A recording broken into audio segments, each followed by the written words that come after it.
Hey everybody, I'm Rick Beato, and today's Everything Music. It's What Makes This Song Great, episode 59. The band is Weezer, and the song is Hash Pipe.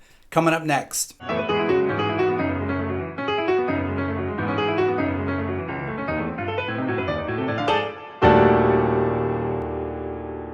Hash Pipe was the first single off Weezer's self-titled third record, which most people call the Green Album, which was released in April of 2001. The song was written by Rivers Cuomo and it was produced by Kurywchak. For those of you that don't know the name Kurywchak, he was the lead singer and guitarist of the band The KARIS. One of the things that makes this song great is that it actually begins the verse on the highest note in the song. It starts way up on a high C and has a descending melody. I can't think of another song that is like this at all. It also has an incredibly hooky verse riff. Let's check it out.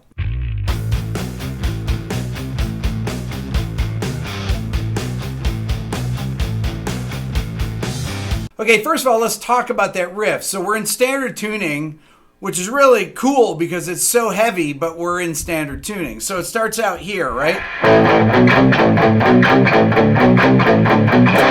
Now it does that quick. Those stabs are using it sounds like a power chord with a fifth in the bass. Let's listen to the Weezer guitars solo.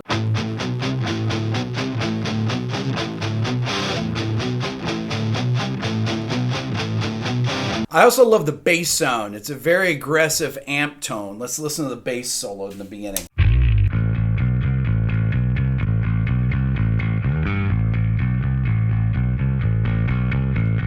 It's really compressed, but it's definitely an amp tone. It sounds like an SVT to me. It's just the right amount of grit. Let's check out the drums too.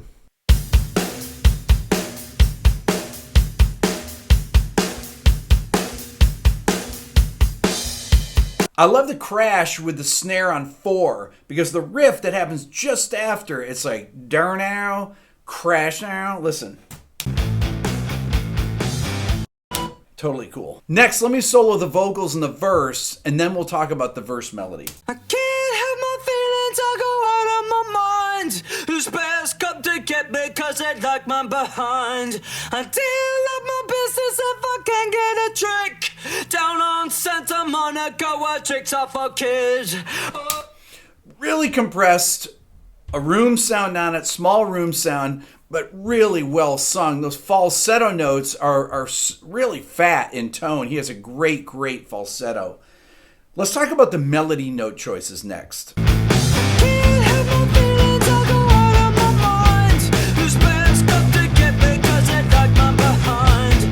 Okay, if we really slow down the melody and analyze what notes he's using, it's really perfect writing here, perfect melody writing. So he's got those power chords going on. He starts on the high C and then creates a flat 9 interval on the B power chord and then to the root of the C. So let's listen. And then he goes to the 9th on the A minor, to the root, to the major 7th on the C, and then to the root of the A, to the 7th on the B, then down to the 5th of the C. So, and then he goes to E as a leading tone and completes a C major triad. From the C major spread triad, it stays on E, so it's 5th, and then 11 to the major spread triad again on the C, and then 11 on the A minor, then minor 3rd, B minor, to C sus2, and then down to minor 3rd on the A minor. These are all chord tones. It's amazing. Then you got that flat 9 down to the major 7th on the C. I know a lot of you are saying, oh, there's no way he knew these notes, what notes he was singing over each chord. No, he picked them out really slowly like this.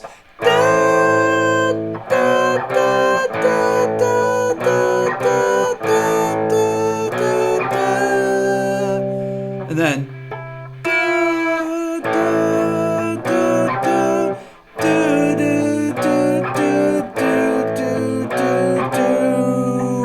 you get that major 7 there.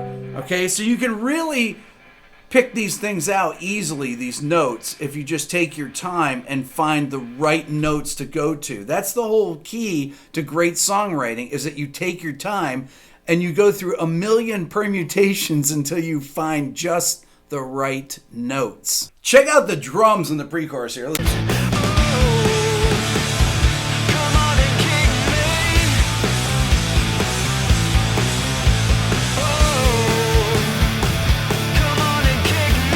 I love that quarter note snare that happens on the second half of the pre-chorus. Check it out.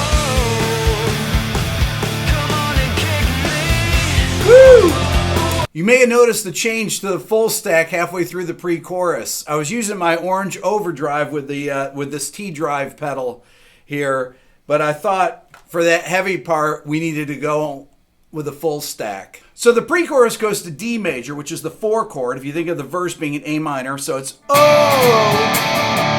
So it goes oh, root to the flat 7 to the 5th of D. Come on and kick me. So he's going root, flat 7, root to the 9th, right? sus2. And then it goes. Let's check out the bass in the pre-chorus. He goes to power chords to make it extra heavy. Listen.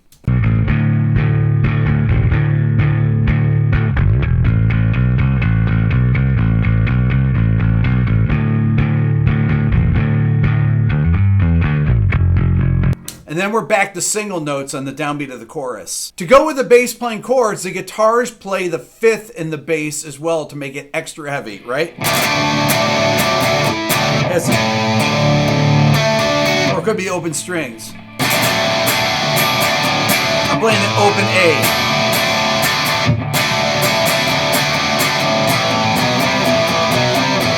A. Just yet. Let's listen to him.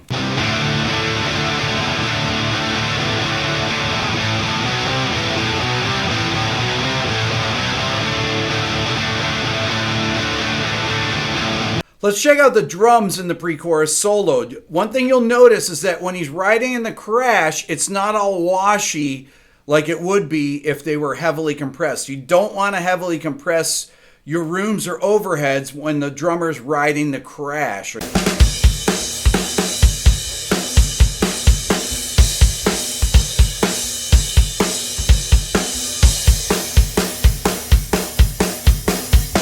Another thing that makes the pre-chorus really heavy is the distortion on the vocals on the Come On and Kick Me. Check it out. Come on and kick me.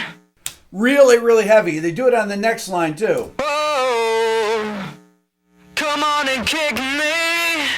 Whoa, whoa. Come on And then the whoa, whoa, you can hear has a really heavy flange sound on it. And it's in stereo. Listen. Come on and kick me. Whoa, whoa. Come on and kick me. Whoa, whoa. You got your problems. Whoa, whoa. The chorus has that distortion part that's right here in your face, and then those harmony, the woes, go out to the side with that heavy modulation effect on them. It's really cool. So the vocal line that leads you into the chorus starts on the root of the D, because it's a transition from D major to F major, the chorus starting in F major. So on the D chord, it's root, flat 7, root, up to the E, which is the major 7th of F. Now that F chord is the flat 6 in the key of A minor. Whoa, come on and kick me. And then it goes to the 5 chord. I love that move. Me to the flat 7 on the E chord. Me, it's really strong. Me, making it a dominant chord. You got your problems. And it goes to the 9th on that line. You got your problems. All along, you have this 5th in the bass of the power chords, right? Make it heavy.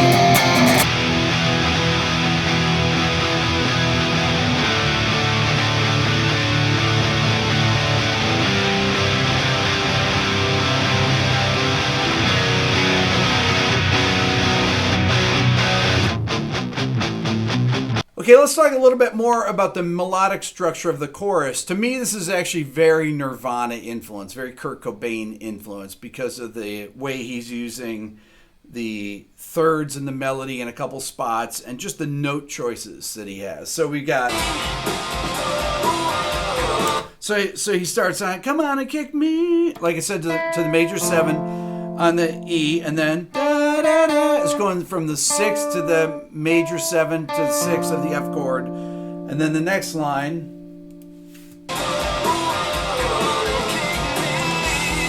me, goes down to the flat 7 on the E chord, the 5 chords, that's a dominant, me, and then continues on. So on the D chord, he goes, problems.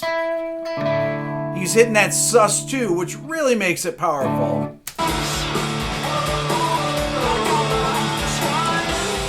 Then he goes to the major 3rd on, I got my eyes wide.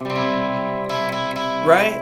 And then, you got your big G's. He's really going from the major 3rd of this chord to the major 3rd of that chord. If you think of Nirvana on this song, I miss the comfort in being sad. Kurt Cobain's thinking the 3rd on the C minor is actually tuned down, but da da da da da da da da, all those thirds. Rivers Cuomo.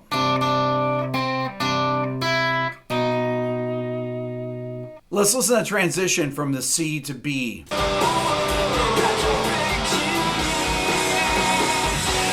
Then he comes back to that A minor sound.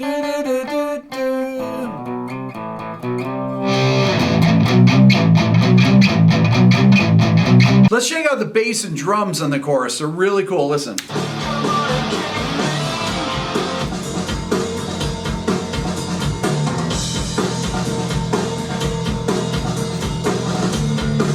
Love that there, that drum fill. Listen.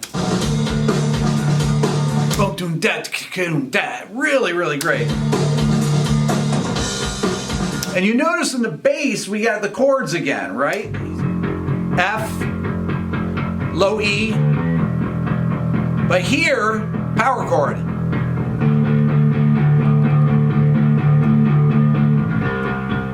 One of the reasons he plays that there is because he runs out of notes and he wants to make that D chord sound really heavy, so he adds the 5th in there with it to give it that meat, because after the E, that's the lowest note, and then he plays the power chord there, and then he's back to the C at the 3rd fret and the B at the 2nd fret of the A string. Right? F, E, then the power chord right here, then down to C,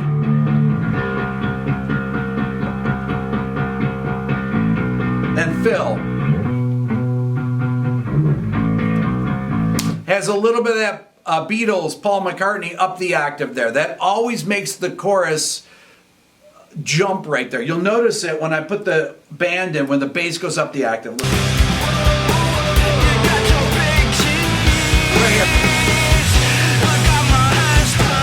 That just lifts that end of that chorus. That's an old trick from the Beatles. Paul McCartney did it all the time. All rock bass players that are good do that.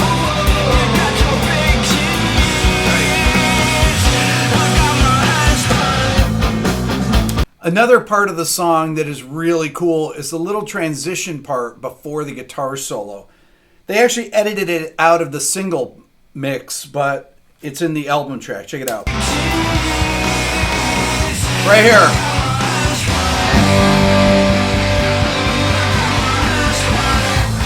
Then it does a riff.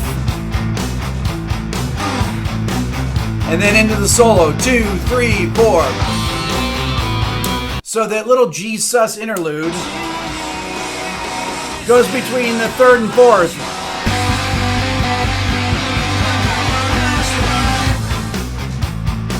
Let's check out the solo next.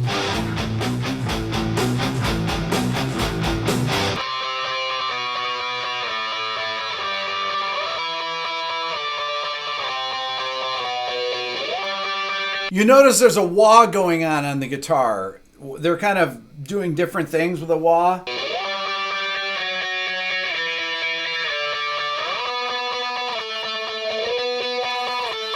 And then it gets even heavier after that. I love that dun dun dun dun dun. That is so heavy. And just a D chord, you know? It's amazing. Listen to that transition.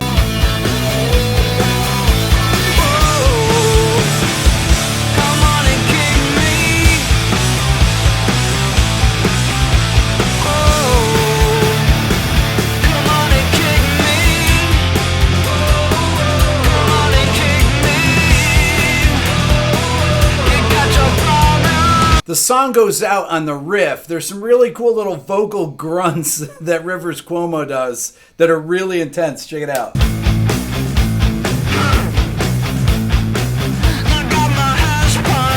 Right here.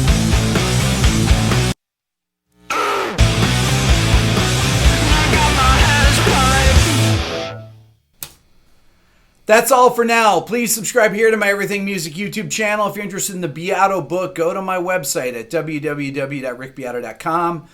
Follow me on Instagram at rickbeato1. And if you want to support the channel even more, sign up for the Beato Club.